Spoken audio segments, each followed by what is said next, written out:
Hey, welcome back everyone. We are now completing your computation of total income. Question number 9 से शुरू करते हैं.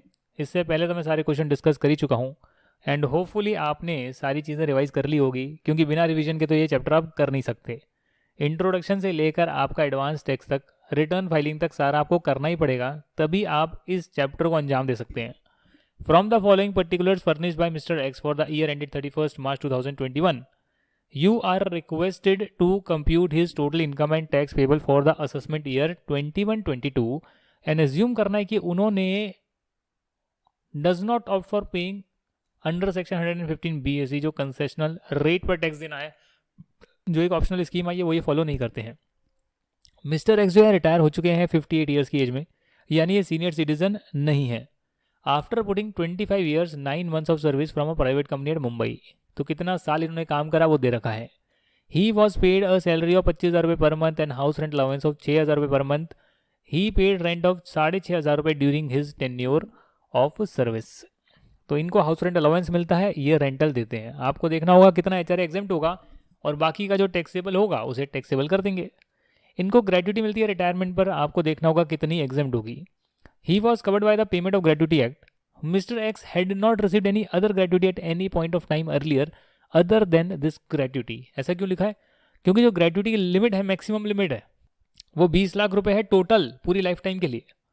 इसलिए लिखा हुआ है कि इन्हें पहले कोई ग्रेट्युटी नहीं मिली. हो सकता है इन्होंने पहले कहीं पर 5-7 साल काम करा हो और वहाँ पर ग्रेट्युटी ली हो, फिर दूसरी जगह काम करा हो 25 साल 9 महीने और वहाँ से ग्रेट्युटी ले रहे हो.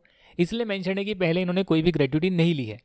ही हैड एक्यूमुलेटेड लीव और 15 डेज पर एनम के हिसाब से ले रहे थे during the period of the service. This was encashed by mister X at the time of retirement.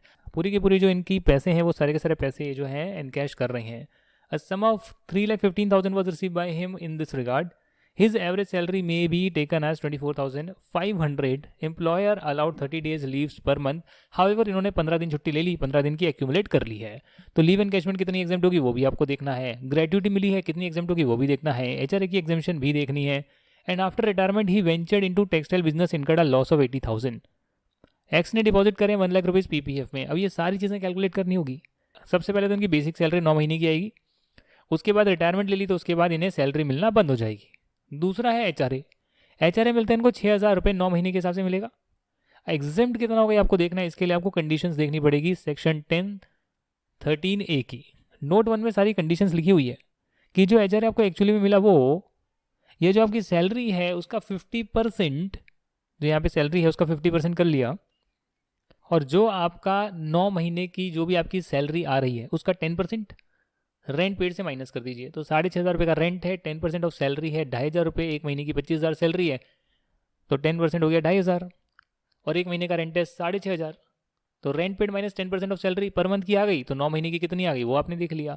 Lower क्या है, ये लोअर है, तो मैक्सिमम कितना एग्जेम्प्ट होगा 36,000 एग्जेम्प्ट होगा.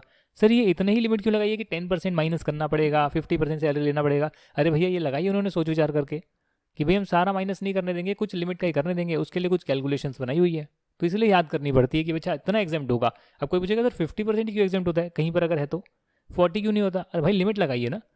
गवर्नमेंट को लगेगा कि गलत है तो उसको ठीक कर देंगे, उसको कम या ज़्यादा करते रहेंगे.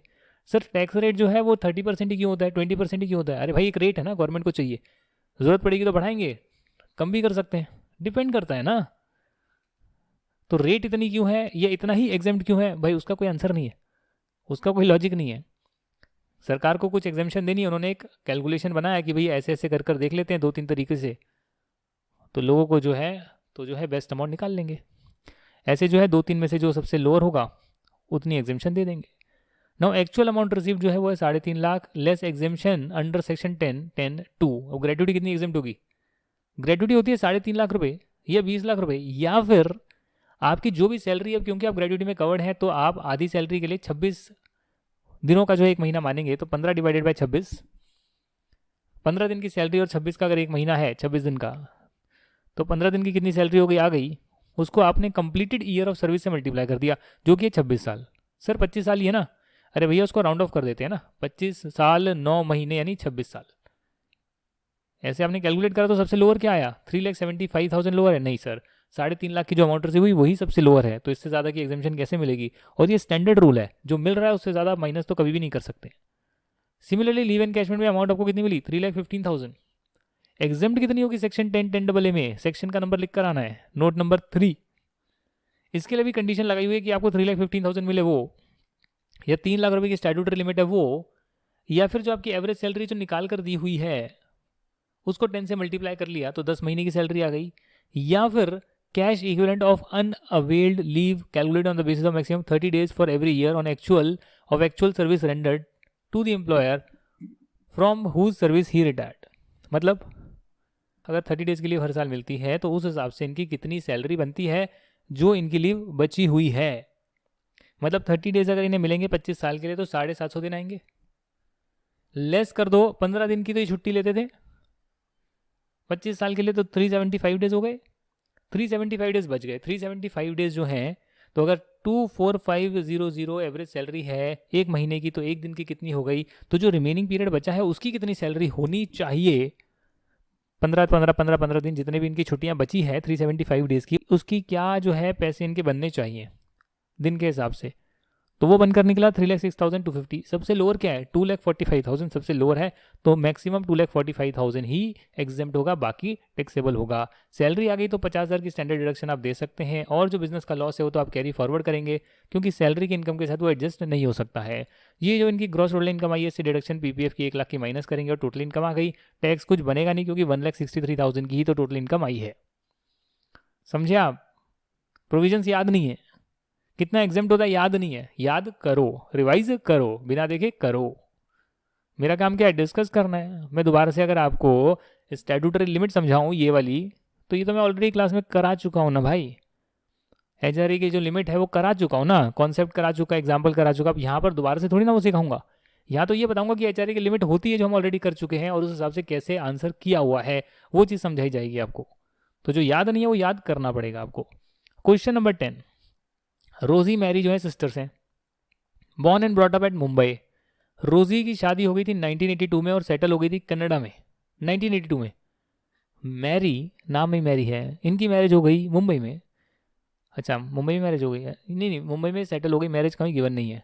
तो ये होता है, लाइन को ठीक से पढ़ा जाए। Mary got married and settled in Mumbai. अब इस लाइन को इंटरप्रिटेशन करा जाए तो मैरी गॉट मैरिड, मैरी की शादी हुई और वो मुंबई में सेटल हुई, बट शादी हुई कहाँ पर, दैट इज अननोन। क्या ये इंपॉर्टेंट है क्वेश्चन के लिए? बिल्कुल भी नहीं है। तो मैं क्यों करा रहा हूँ? लाइन को पढ़कर समझना आना चाहिए जी। यही कोई टेक्निकल लाइन होती तो उसमें मीनिंग समझना आना चाहिए। कई लोग जो है बहुत ही सिंपल समझ लेते हैं कि वो चाहे सिंपल लाइन लिखिए यही होगी। नहीं, गिवन नहीं है, हो भी सकता है मुंबई, हो सकता है ना हो। दिमाग लगाओ अपना। Both of them are below 60 years. The following are the details of their income for the previous year ended 31st March 2021. ये इनकी डिटेल्स गिवन है। पेंशन रिसीव हो रही है इन्हें स्टेट गवर्नमेंट से। तो मैरी क्या है? मुंबई में। क्या है? रेजिडेंट। रोजी क्या है? Non resident. पेंशन रिसीव हुई, टैक्सेबल होगी? जी हाँ। रेगुलर मिल रही है, टैक्सेबल होगी। इनको कैनेडियन गवर्नमेंट से मिल रही है तो उसमें इंडिया में थोड़ी ना टैक्सेबल होगी, कोई दिक्कत नहीं है। Long term capital in Mumbai से लैंड में आया है, मुंबई के लैंड से लॉन्ग टर्म कैपिटल गेन आया है, टैक्सेबल होगा। शॉर्ट टर्म कैपिटल गेन भी आया है, एसटीटी पेड था, ये भी टैक्सेबल होगा, इंडिया में आया भाई। एलआईसी प्रीमियम पे करा है तो ठीक है, माइनस कर लेना भाई। प्रीमियम जो है कैनेडियन लाइफ इंश्योरेंस कॉर्पोरेशन को पे करा है, आप भी माइनस कर लेना 80C में। मेडिक्लेम पॉलिसी प्रीमियम पे करा है, चेक से माइनस कर लेना। पीपीएफ में डिपॉजिट करा है, माइनस कर लेना। रेंट आपको रिसीव हुआ है तो उसमें से 30% की स्टैंडर्ड डिडक्शन माइनस करके बाकी एचपी इनकम में टैक्सेबल कर देना। अगर आप यहाँ देखेंगे तो यहाँ पर इन्हें 60,000 की इनकम मिल रही है, 50,000 की स्टैंडर्ड डिडक्शन तो होती है, तो माइनस वो कर सकते हैं। इन्हें कुछ नहीं मिल रही है, आप देख सकते हैं इन्हें कुछ नहीं मिल रही है। कैनेडियन गवर्नमेंट से पेंशन मिली, वो तो बाहर की इनकम हो गई ना, इंडिया से तो रिसीव नहीं हुई, और ये नॉन रेजिडेंट है तो इसके लिए इनके लिए टैक्सेबल नहीं होगा। हाउस प्रॉपर्टी की इनकम जो है वो डेफिनेटली इनको रेंट रिसीव हुआ, इसमें से 30% की स्टैंडर्ड डिडक्शन आप माइनस कर सकते हैं, बाकी एचपी इनकम में टैक्सेबल होगा। जो लॉन्ग टर्म कैपिटल गेन है वो भी टैक्सेबल होगा, शॉर्ट टर्म भी कैपिटल गेन टैक्सेबल होगा, इसमें तो कोई दिक्कत नहीं है। एलआईसी प्रीमियम जो पे करा है वो 10,000 का, वो इन्होंने माइनस करा। इन्होंने अपना इंश्योरेंस कनाडा में पे करा तो ये माइनस करेंगे, और पीपीएफ में पैसा डाला है तो वो माइनस करेंगे। तो जो मैंने आपको बताया सेम वैसे ही यहाँ पर करा हुआ है। और एटीडी में मेडिक्लेम का जो इंश्योरेंस कराया है वो भी माइनस कर लोगे आप। तो ये इनका जो है आ गई यहाँ पर total deduction. However total deduction जो है वो 111 और 112 वाली इनकम से नहीं ले सकते। स्पेशल रेट पर टैक्स लगने वाली इनकम से कभी भी डिडक्शन नहीं ली जाती है। तो अगर आप यहाँ देखेंगे थोड़ा सा ऊपर जाकर, तो इनकी ग्रॉस टोटल इनकम आ रही है। अब ग्रॉस टोटल इनकम में तो 1,20,000 रुपये, 1,20,000 ये तो स्पेशल रेट पर टैक्स लगने वाली इनकम है, और 3.5 लाख रुपये स्पेशल रेट पर टैक्स लगने वाली इनकम है। तो बचा कितना, 31,000 और यहाँ 40,000। तो भले ही आप डिडक्शन ले लो, पर स्पेशल रेट पर टैक्स लगने वाली इनकम को हटाकर भी देख लो कितनी इनकम बची हुई है, और उस पर मैक्सिमम उतनी डिडक्शन आप ले सकते हैं, माइनस कर सकते हैं। तो ये आ रही है 40,000, 31,000। भले ही आपकी जितनी भी डिडक्शन बनती हो पूरे चैप्टर 6A में, इससे ज़्यादा तो आप ले ही नहीं सकते। इसके लिए माइनस करने के बाद आपके पास ये इनकम आएगी, और ये इनकम वही इनकम है जो स्पेशल रेट पर टैक्स लगने वाली इनकम होती है। सर कितना टैक्स लगाएंगे भाई? टोटल इनकम तो आ गई, अब कितना टैक्स लगाएंगे बताओ आप भाई? सीधी सीधी बात है, 20% का लग गया लॉन्ग टर्म पर, और 15% का लग गया एसटीटी पेड था शॉर्ट टर्म पर। तो ये इनका टैक्स यहाँ पर आ गया। इसमें तो कोई दिक्कत भी नहीं होनी चाहिए, बहुत सिंपल है। ठीक है जी। जहाँ तक बात मैरी की है, वो तो इंडिया में है मैरी तो, और अगर मैरी इंडिया में है तो उनको अनएग्जॉस्टेड बेसिक एग्जेम्पशन लिमिट का बेनिफिट मिला है कि 2.5 लाख तक तो हम वैसे भी टैक्स नहीं लगाएंगे, भले ही आपकी LTCG STCG की इनकम क्यों ना हो, जो स्पेशल रेट पर टैक्स लगती है। तो यहाँ पर 3.5 लाख में से ये क्या कर सकते हैं, 3.5 लाख में से ये देख रहे हैं कि भाई देखो, लॉन्ग टर्म कैपिटल गेन है 1 लाख का, और 2.5 लाख का है short term capital gain. Short term capital gain 15% पर टैक्सेबल होता है, और लॉन्ग टर्म 1 लाख पर। तो पहले मैं 1 लाख को एडजस्ट कर देता हूँ, क्योंकि 1 लाख पर टैक्स ज़्यादा बनता है, तो बेनिफिशियल रहेगा कि भाई 2.5 लाख की बेसिक एग्जेम्पशन लिमिट है, 1 लाख तो मैं माइनस कर देता हूँ। ठीक है ना, मैं यूज़ कर सकता हूँ अनएग्जॉस्टेड बेसिक एग्जेम्पशन लिमिट जो 2.5 लाख की पड़ी हुई है, for adjusting long term short term capital gain taxable at special rate. तो 1 लाख मैंने एडजस्ट कर दिया लॉन्ग टर्म कैपिटल गेन को। अब मेरे पास 1.5 लाख की बेसिक एग्जेम्पशन लिमिट और बच गई है, तो 1.5 लाख में और एडजस्ट कर दूंगा, तो 1 लाख का शॉर्ट टर्म कैपिटल गेन और बच जाएगा, जिस पर 15% का टैक्स निकल कर आएगा 15,000। क्योंकि 5 लाख से एक्सीड नहीं करती टोटल इनकम, तो मैं 12,500 रुपये तक का रीबेट भी ले सकता हूँ। तो रीबेट भी मैंने ले लिया हेल्थ एंड एजुकेशन से, तो उसके बाद ऐड करा, और ये मेरी टोटल टैक्स लाइबिलिटी यहाँ पर आ गई। तो देख रहे हो, जो इंट्रोडक्शन में कॉन्सेप्ट करे थे वो यहाँ पर लग रहे हैं। क्वेश्चन नंबर 11 में आपके साथ डिस्कस करूंगा। क्वेश्चन 11 जो है ना, इंपॉर्टेंट क्वेश्चन है, पेपर में आ सकता है। मिस्टर एक्स एक इंडिविजुअल है, इन्होंने एक स्पेशल इकोनॉमिक जोन सेटअप करा है फाइनेंशियल ईयर 16-17 में, काफ़ी पहले करा है। तो 16-17, 17, 18, 19, 20, 21 5वां साल ही है, 5 साल पूरे नहीं हुए हैं। 100% जो है एक्सपोर्ट प्रॉफिट का डिडक्शन मिलता है, 10AA में मिलता है। The unit fulfils all the condition of section 10AA। ठीक है। During the financial year 1920 he has also set up warehousing facility in a district of Tamil Nadu for storage of agriculture produce. It fulfills all the conditions of section 35 AD. Capital expenditure in respect of warehouse amounted to 75 lakh rupees. ये होगा 35 AD में, सारा खर्चा minus कर सकते हो, land की cost minus नहीं कर सकते हो। Warehouse became operational with effect from 1 April 20, और जैसे ही ऑपरेशनल हुआ आप सारा का सारा खर्चा माइनस कर रहे हैं। हालांकि लैंड को माइनस नहीं कर सकते हैं, वो अप्रिशिएबल होता है। SEZ का कुछ प्रॉफिट आया, एक्सपोर्ट कुछ सेल्स करी, डोमेस्टिक कुछ सेल्स करी, और वेयर हाउसिंग फैसिलिटी से भी कुछ प्रॉफिट आया। आपको कंप्यूट करना है इनकम टैक्स। इसमें AMT अल्टरनेट मिनिमम टैक्स के प्रोविजन भी आ रहे हैं। 115 JC लाइबिलिटी कैलकुलेट करना है AMT के हिसाब से, 21-22 असेसमेंट ईयर का, और जिनका अगला साल है वो अगला साल मानकर कर लेना रेगुलर प्रोविजन के हिसाब से, और एज पर 115 BAC प्रोविजन के हिसाब से। 115 BAC आप फॉलो कर सकते हैं। अच्छा, advice mister x weather should opt for 115 BAC और नॉट। अब इस क्वेश्चन के लिए आपको 35 AD यानी PGB के प्रोविजन पता होने चाहिए, और आपको 10AA के स्पेशल इकोनॉमिक जोन के प्रोविजन पता होने चाहिए। अब यहाँ पर आप देखिएगा कंप्यूटेशन ऑफ टोटल इनकम आप कैसे कैलकुलेट कर रहे हैं 21-22 ईयर की, under the regular provisions of income tax act 1961। कैसे कैलकुलेट कर रहे हैं सर? देखिए, यहाँ जो है प्रॉफिट्स एंड गेन्स PGB की इनकम आप निकाल रहे हैं। Profits from unit in SEZ का टोटल प्रॉफिट है 40 लाख का। अब जो 40 लाख रुपीज़ का प्रॉफिट आया है, उसमें आपको क्या करना पड़ेगा? उसमें आपको देखना पड़ेगा भाई मेरी 80 लाख रुपीज़ तो एक्सपोर्ट की सेल है, और मेरी 1 करोड़ की जो है वो टोटल सेल है, टोटल टर्नओवर है SEZ का। कहाँ गिवन है सर? क्वेश्चन में गिवन है सर, एक्सपोर्ट है 80 लाख, डोमेस्टिक सेल है 20 लाख, तो 80 लाख और 20 लाख की सेल कर 40 लाख का प्रॉफिट आया। तो एक्सपोर्ट से मेरा कितना प्रॉफिट आया? 40 लाख का मेरा टोटल प्रॉफिट है, सेल से 1 करोड़, क्योंकि 80 लाख मेरी बाहर की है और 20 लाख डोमेस्टिक है। तो 80 लाख जो मेरी बाहर की सेल है उसके हिसाब से प्रोपोर्शनेट प्रॉफिट कितना बनता है वो मैंने कैलकुलेट करा, और मैंने अपने 40 लाख के प्रॉफिट से एक्सपोर्ट वाला प्रॉफिट प्रोपोर्शनेटली हटा दिया, तो बाकी अमाउंट मेरी टैक्सेबल होगी। क्योंकि हम पहले 5th ईयर में ही ऑपरेट कर रहे हैं, तो पहले 5 साल में 100% अलाउड होता है, उसके बाद 50% होता है। ये कहाँ लिखा हुआ है? हमारे कॉन्सेप्ट में लिखा हुआ है सर। इसके बाद जो है आपने वेयर हाउसिंग फैसिलिटी ऑपरेट करी, तो उसका जो प्रॉफिट आया वो आपका आया 1 करोड़ 5 लाख, जिसमें से आप 75 लाख माइनस नहीं कर सकते, आप 65 लाख माइनस कर सकते हैं, क्योंकि 10 लाख तो लैंड की कॉस्ट है, तो वो आप माइनस कर सकते हैं। माइनस करने के बाद आपकी बिजनेस इनकम भी आ गई है नॉर्मल प्रोविजंस के हिसाब से। अब अगर आप टैक्स कैलकुलेट करेंगे तो आपने नॉर्मल स्कीम में टैक्स कैलकुलेट करा, हेल्थ एंड एजुकेशन सेस जोड़ा, क्योंकि 50 लाख रुपीस इनकम नहीं है तो कोई सरचार्ज नहीं बनेगा, और ये आपकी टोटल टैक्स लाइबिलिटी बन गई है। अब ये हुआ नॉर्मल प्रोविजन। बात करते हैं अल्टरनेट मिनिमम टैक्स की। अल्टरनेट मिनिमम टैक्स बोलता है भैया जिनका टर्नओवर ज़्यादा है, जो लोग ज़्यादा कमा रहे हैं 20 लाख रुपए से, जिनकी 10AA से 35AD से इनकम आ रही है, वो क्या करें? वो नॉर्मल प्रॉफिट अपना निकाल लें, और उसमें जो इन्होंने 10AA की इकट्ठे एग्जेम्पशन ले ली एक्सपोर्ट प्रॉफिट की, वो ना लें, एडबैक कर दिया। जो 35AD की डिडक्शन ली है वो भी ना लें, but but but but but but जो डेप्रिसिएशन नॉर्मल स्कीम में मिलता था वो ले लें। एज्यूम करा है भैया 65 लाख जो है बिल्डिंग पर ही खर्चा करा होगा, ऐसा एज्यूम कर चल रहे होंगे यहाँ पर ही। Point number 2, assuming capital expenditure जो है बिल्डिंग पर किया होगा। तो जो भी नॉर्मल स्कीम में देखो, नॉर्मल अगर आप फॉलो करते हैं तो उसमें आपको कैपिटल एक्सपेंडिचर माइनस करना अलाउ नहीं होता है, नॉर्मली नहीं होता। 35AD में होता है, हाँ जी, उसमें एक्सेप्शन केस है स्पेसिफाइड बिजनेस में, जहाँ पर आप कैपिटल एक्सपेंडिचर भी डेबिट कर लेते हो और लॉसेज बुक करते हो, अदरवाइज नहीं होता। नॉर्मल बिजनेस हम करते हैं उसमें कहाँ होता है कैपिटल एक्सपेंडिचर पे, तो डेप्रिसिएशन क्लेम करते हैं। तो AMT बोलता है भैया अल्टरनेट मिनिमम टैक्स, कहीं ये ना हो कि आप हमेशा ही लॉस दिखाएं। तो एक काम करते हैं, आप रेगुलर स्कीम में जो भी आपने करा है काम झाम, उसमें 10AA का जो आपने एक्सपोर्ट प्रॉफिट को माइनस कर दिया था वो मत करो।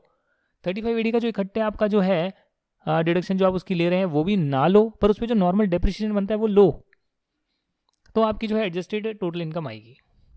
उस पर 18.5% निकाल कर देखो, और अगर आपकी इनकम एडजस्टेड टोटल इनकम क्योंकि 1 करोड़ से ज़्यादा आ रही है, तो 15% का सरचार्ज भी इसमें ऐड करो, हेल्थ एंड एजुकेशन सेस भी ऐड करो, और 115 JC के हिसाब से राउंड ऑफ कर लाइबिलिटी निकालो। तो ये लाइबिलिटी 30 लाख रुपीज या 13 lakh whichever is higher will be your tax payable. However, जो आपने ज़्यादा टैक्स पे कर दिया AMT की वजह से, अगर फ्यूचर में आपको नॉर्मल स्कीम में ज़्यादा टैक्स पे करना पड़ रहा है, AMT से ज़्यादा पे करना पड़ रहा है, तो आप क्रेडिट ले सकते हैं कि भैया इतना ज़्यादा तो मैं पहले दे चुका हूँ, तो मैं दोबारा नहीं दूंगा, तो उसका क्रेडिट आप ले सकते हैं। ये हुआ AMT के प्रोविजन। अब बात करते हैं 115 BSE जो ऑप्शनल स्कीम है, उसमें क्या कहते हैं? उसमें कहते हैं कि आप डिडक्शंस वगैरह नहीं लेंगे, जो आपका प्रॉफिट आ रहा है उसमें आप 10AA की डिडक्शन भी नहीं लेंगे, उसमें आप 35AD की डिडक्शन भी नहीं लेंगे, बट डेप्रिसिएशन तो आप फिर भी ले लेंगे। तो इन्होंने भी वही चीज़ करी है जो यहाँ AMT में दे रखी थी, वही कामजाम यहाँ पर भी हो रखा है। हाउएवर, यहाँ पर आप जो है अलग रेट से टैक्स निकालते हैं, जो मैंने आपको कराई थी रेट 5%, 10%, वो जो भी थी ना रेट्स मैंने आपके साथ डिस्कस करी थी, तो जो भी कंसेशनल रेट है उसके हिसाब से इन्होंने यहाँ पर कैलकुलेट करा है। सरचार्ज डेफिनेटली कैलकुलेट करा है, health and education cess definitely डाला है, टोटल टैक्स लायबिलिटी डेफिनेटली निकाली है। अब कई पूछेंगे सर ये कैसे कैलकुलेट करा है 1,38,50,000 पर? कई लोगों को ना, कई बच्चों को समझ में नहीं आएगा ये 38,92,000 कैसे आ गया। वो कहेंगे ओ माय गॉड सर निकल ही नहीं रहा है। उनको मैं कॉन्सेप्ट सिखाता हूँ, कॉन्सेप्ट को कैसे पढ़ा जाता है, कॉन्सेप्ट को कैसे पढ़ा जाता है वो उनको सिखाया जाएगा। उनके लिए जो ऑप्शन दिया 115 BSE का, उसमें ये रेट्स हैं कि आप डिडक्शन एग्जामिशन ना लीजिए जो हमने लिखी है, और इस रेट पर टैक्स लगा लीजिए 5 से 7.5 लाख 10%, फिर 15, 20, 25, 30 ऐसे लगा लीजिए इन स्लैब रेट पर। तो इस स्लैब रेट के हिसाब से टैक्स कैलकुलेट करना है। अब ये मत पूछना कि इस स्लैब रेट के हिसाब से टैक्स कैसे कैलकुलेट होगा, प्लीज़ ये मत पूछना भाई, वरना ऐसा लगेगा कि मैंने इंट्रोडक्शन में कुछ समझाने में गलती कर दी है कि टैक्स कैलकुलेट कैसे करता है, शायद मैं सिखा नहीं पाया, असक्षम हूँ सिखाने में। इक्वेशन होती है सिंपल सी, x+2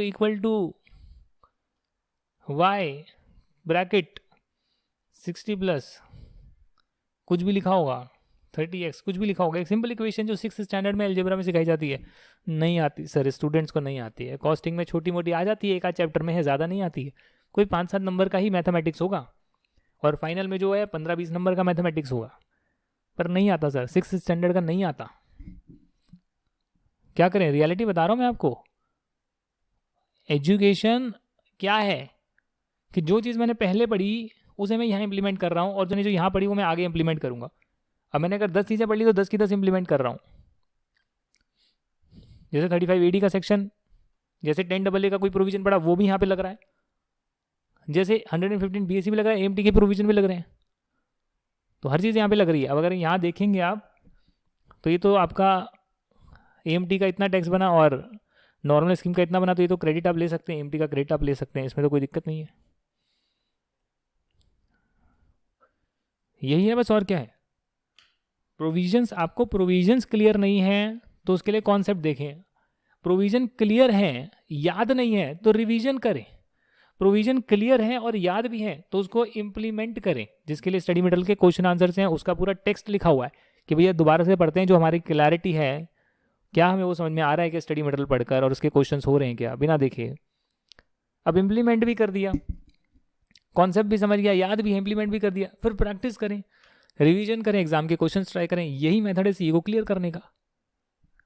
तो जो ये कर रहा है वो क्लियर करेगा और बहुत आराम से क्लियर करेगा भाई। हाँ, मैं ये मान सकता हूँ कि कई बार टाइम कम रहता है, पढ़ाई का प्रेशर रहता है और सब्जेक्ट्स करने होते हैं, तो भैया 100% की जगह 80% पर फोकस कर लो ढंग से। पर ये नहीं हो सकता ना कि आप बोलो कि भाई सिर्फ इंपॉर्टेंट बता दो, वही कर लेते हैं, तो उसमें आपने पढ़ाई करी नहीं, आप सीए बनने की तैयारी कर नहीं रहे हैं। फिर आप इसको नॉर्मल एग्जाम की तरह देख रहे हैं, आप चार्टर्ड अकाउंटेंट नहीं बनने वाले, आप एग्जाम पास करने का सोच रहे हैं बस कि भाई किसी तरह हो जाए, उसके बाद में टकना ही है। और अगर बाई चांस वो भी कर लिया, 5-7 साल लगा कर लिया फाइनल का एग्जाम, तो सीए बनकर भी अटक जाओगे भाई, 20,000 की नौकरी ज़्यादा नहीं मिलेगी। क्यों? क्योंकि दिमाग नहीं चलाया ना, 100% करा नहीं ना। कि क्लाइंट पूछेगा कि ये बताओ, तो आपने कहा ये तो मैंने छोड़ दिया था, ये तो मैंने पढ़ा ही नहीं था, अब मैं गूगल सर्च कर लेता हूँ। बट गूगल सर्च करोगे तब तक लॉ बदल जाएगी, ये तो मुझे अपने आप पढ़ना आता ही नहीं। सर इसकी क्लासेस मिलेगी क्या? नहीं मिलेगी सीए बनने के बाद क्लासेस। तो रियलिटी में अगर आपको कुछ लाइफ में बड़ा करना है तो उसके लिए आपको समझना होगा कि जो चीज़ें आपको सिखाई जा रही है उसे आप ऐसा सीखें कि वो आप किसी को बता सकें और अपने दिमाग में ऐसा बिठाएं कि उसको इम्प्लीमेंट करना सीख सकें प्रैक्टिकल लाइफ में। जो क्वेश्चन आपने नहीं पढ़ा उसमें भी अपने कॉन्सेप्ट को लगा सकें कि यार ये होना चाहिए। तो वो एजुकेशन का मेन पर्पस है। और इसीलिए जो आने वाले मेरे वीडियोस होंगे, नेक्स्ट बैच जो बनेगा, उसमें सिर्फ और सिर्फ कॉन्सेप्ट पर ही फोकस करा जाएगा कि कॉन्सेप्ट क्लियर कर दिए, नोट्स आपको दे दिए, डिस्कस कर दिए, एग्जाम्पल्स करा दिए, बुक के क्वेश्चंस भी डेफिनेटली जो एग्जाम के होते हैं कुछ ट्राई करा दिए आपको। अब करो मेहनत, नहीं समझ आ रहा तो पूछो। डाउट लेने के लिए हमेशा बैठे हैं सर कि मैंने मेहनत करी, मैंने पढ़ा, मुझे समझ नहीं आ रहा सर कैसे हो रहा है, फिर आपको समझाएंगे, उस पर काम करेंगे। उसके लिए भी सर्विस देते हैं फ्री में, कोई उसके लिए एक्स्ट्रा पैसे नहीं है। अगर आपने मेरा ग्रुप 1 लिया तो मैं दे ही रहा हूँ वो सर्विस। लर्नअप की ऐप में डाउट पूछ सकते हो आप, वो क्लियर होगा तो आपको पता लगेगा अरे यार मैं ये पढ़कर ये समझ रहा था, ये एक्चुअली में है, तो अब मेरे को क्लियर हो गया है। और जितना जितना अभ्यास करते जाएंगे उतना आगे बढ़ते जाएंगे। Thank you for watching this. जय हिंद। Wish you all the best for your exams. Bye bye.